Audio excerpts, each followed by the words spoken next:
તમારે કોઈ કશું પૂછવું હોય તો વાતચીત કરજો. હા, બધા નહીં પૂછાય. અહીંયા આગળ એવું નથી કે હું નાનો છું આ મોટા છું એવું અહીંયા આગળ નાનો મોટાનો ખ્યાલ જ નહીં રહેતો. અગર સ્ત્રી પુરુષ છે એવું કઈ ખ્યાલ જ નહીં. જેને જે પૂછવું એ પૂછી લે. તમારે કશું પૂછવું છે? કેવળ જ્ઞાન કોઈને પણ ના થાય. કેવળ આ કાળમાં છે આ કાળમાં થાય એવું નથી. કેવું હું જ કેવળ જ્ઞાન કરવા ગયેલો નાપાસ થયેલો છું. નાપાસ થયો તેથી પડી રહ્યો છું. 4 ડિગ્રી નાપાસ થયો. એટલે તમારે કામ લાગ્યા બધા લોકો. ફેલ થયો તો કામ લાગ્યું, ફેલ ના થયો પાસ થયો ઉડી જાય. કેવળ જ્ઞાન પછી શરીર ટકે નહીં.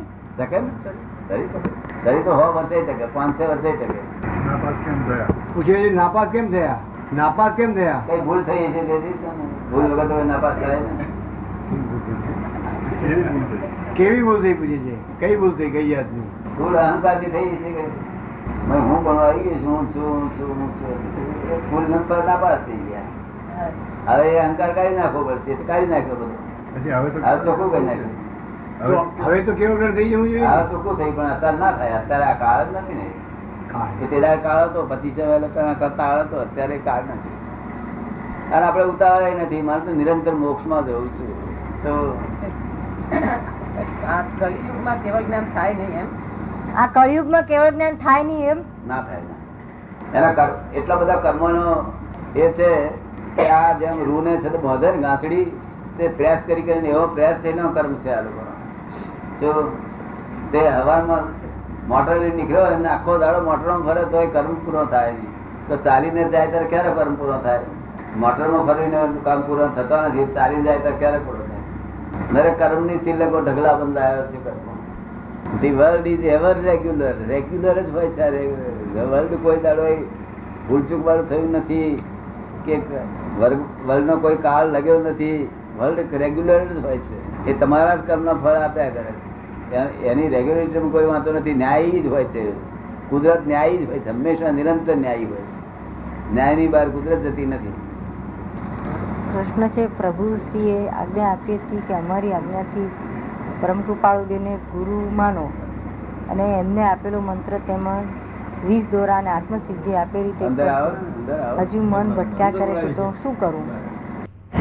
પ્રભુશ્રી આજ્ઞા આપી હતી તમને, પણ એ આજ્ઞા બરોબર તમારી સમજમાં બરોબર બેઠી નથી. અને આ તમારી સમજમાં ફેર થવાથી આવું થાય છે. જો આજ્ઞા પૂરેપૂરી સમજમાં બેઠી હોત અને આરાધન સાચું હોત તો આવું ન થાય. એ સાચા પુરુષ હતા. કૃપાળુદેવ સાચા પુરુષ છે, પ્રભુદેવ સાચા પુરુષ છે.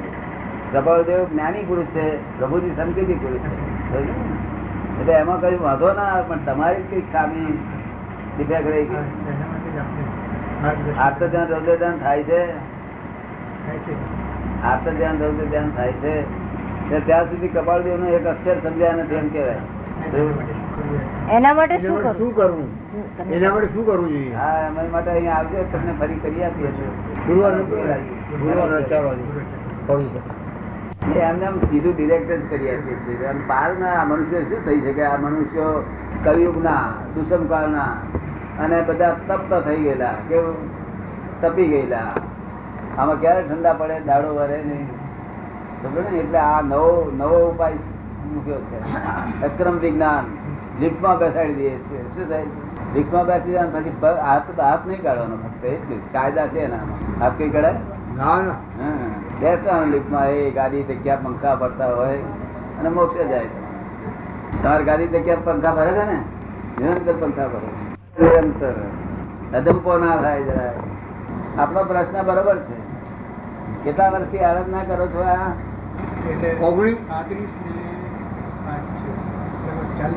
40 વર્ષથી. 40 વર્ષ થયા. 40 વર્ષથી લોકો બોલ્યા કરે છે આત્મ ભાવના ભાવતા જીવ લહે કેવળ જ્ઞાન. એટલે 40 વર્ષથી બધા બોલ બોલ કરે છે. તાર મેં એમને સમજ પાડી કે ભાઈ આ શું છે તમે સમજો. એક વાર સમજ્યા વગર તો ચોપડવાની પી દેશો તો મારી દેશો.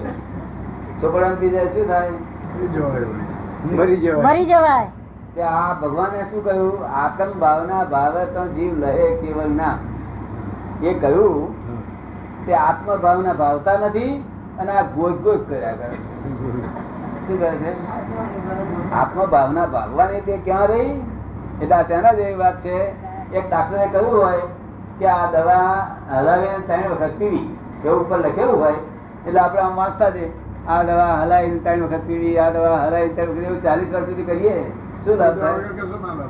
હા, ટીવી તો પડે જ ને. ત્યાં આવું 40 વર્ષથી ગાગા કર્યા કરશે, વગર કંપની ચોપડે પી ગયા અને કશું દોષ ઓછો થયો. હલાવીને પીવી બોલ બોલ કરી આમાં દાડો વારે કશું કેટલો મૂર્ખ કહેવાય. એટલે હલાવીને પીવે ને પીવા માટે છે.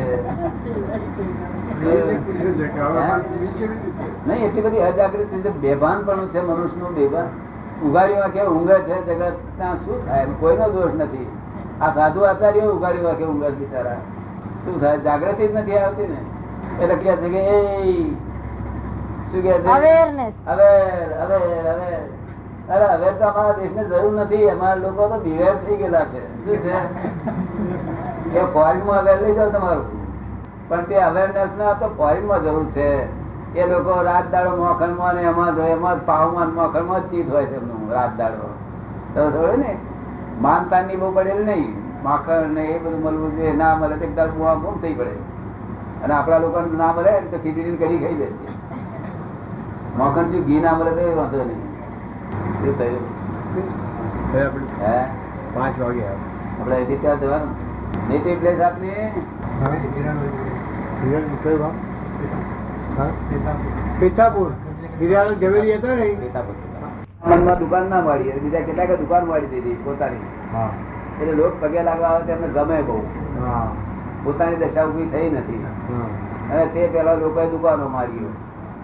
દુકાનો તમને સમજ પડે છે પણ પોતે હજુ રિયલાઇઝ ના થયું હોય તે પેલા પોતે લોક જે જે કરે ને પૂજ્ય લોકમાં પૂજાવાની કામના.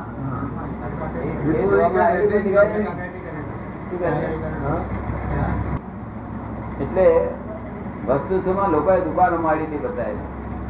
આમાં જે જે કરે એટલું જ એની ઈચ્છા હોય. લોકો માન આપે જે હા, એટલે એક ભાઈ અમારે ત્યાં આયા હતા, બેન ની ઉંમર ના હતા. મેં પૂછ્યું કે તમને કેવી રીતે ખબર પડી આયા કે આપનો ફોટો મેં એક જગ્યાએ જોયો, મને એમ થયું કે આ મૂર્તિ નો દર્શન કરવા જેવો તેવું મને ભાવ થયો, એટલે હું આવી છું. બહુ સારું થયું. તમે અત્યાર સુધી શું કરતા હતા? આવવાનું કારણ શું તમને? મને મનમાં એમ થયું કે આ લોકો હું બધું મારી પૂરી થઈ નથી, મારું કશું આવ્યું નથી બરોબર તત્વ, અને લોકો જે જે કરે છે એટલે મને બહુ દુઃખ થવા વાળ્યું, એટલે મેં છોડી દીધું. બરોબર ને? એવું શું કામનું ભાઈ? પોતાની દશા થયા વગર અમથા લોકોની દુકાનો કાઢી બેઠા છે.